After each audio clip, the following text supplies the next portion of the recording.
চা খেতে দোকানদার এরকম ব্যবহার করবে আমি ভাবতে পারিনি বন্ধুরা। তো হ্যালো বন্ধুরা, আসসালামু আলাইকুম, ম্যানাদার রাজ ব্লগ। তো আজকে আমি ঘুম থেকে উঠে গেলাম আর আমার চেহারাটাকে দেখে নিলাম। তো এখন আমি যাবো ব্রাশ করতে, কারণ অনেক টাইম হয়ে গেল। তো ব্রাশ করতে করতে আমি নিচের দিকে দেখলাম তো আমাদের গাছের পাতাগুলো পড়ে আছে, দেখে মনে লাগছে, কাজটাকেও দেখে মনে লাগছে। তারপর আর কিছু না ভেবে আমি চলে গেলাম উপরে রেডি ফেডি হয়ে। এখন আমি যাবো একটু দোকানের জন্য আমি রেডি ফেডি হয়ে গেলাম। দেখতে পাচ্ছি আমার লুক। তো লুক ফুক বাদ দাও, টেনশনের কথা হচ্ছে চা খেতে এলাম, তো চায়ের দোকান বন্ধ। তো এখন আমি কি করবো, মাথা ব্যথা হয়ে গেল, চা খাইনি সকাল থেকে। তার জন্য আর একটা চায়ের দোকান আছে, আমি ভাবলাম ওখানে যাই। তো ওখানে যাচ্ছি হেঁটে হেঁটে, ওখানে যদি চা পাই তো খুব আনন্দ হবে।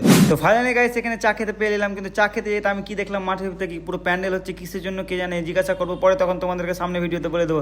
তারপর আমি চলে এলাম একটু দাঁড়িয়ে সেভ করতে, নিয়ে সেভ করতে যাই, একটু কি হয়ে আলো ভুলভাল আমাকে দেখে খারাপ লাগে। তারপরে আর একটু করতে যাই, আর একটু ভুলভাল আলো, কারণ আমার সঙ্গে এটা হতেই থাকে ভুলভাল, কারণ আমি নিজে একটু বুঝড়ি করি বেশি করে। তো ভুলভাল করে বাড়ি চলে এলাম। তো বাড়ি এসে এখন আমি যাবো পুরি খেতে, বাড়তে নাস্তা করেনি, তার জন্য আমি গাড়ি খেন্ডে এখন যাবো পুরি খেতে। তো দেখা যাক পুরি পাওয়া যায় কিনা। তো বন্ধুরা এখন আমি পুরি খাওয়ার জন্য রাস্তা দিয়ে বেরিয়ে গেলাম, কিন্তু এখানে এসে দেখছি যে করে পুরিকে করছে না, মজাই এসে যাবে মনে হয় পুরি খাওয়ার পর। তারপর পুরি আমি খাওয়ার জন্য দুটো নিয়ে নিলাম, এখন খাবো। তো খেতে এখন আমি বাড়ির দিকে রওনা দিলাম, কারণ হয়ে গেছে আমাদের পুরি খাওয়া, এখন বাড়ি যাবো।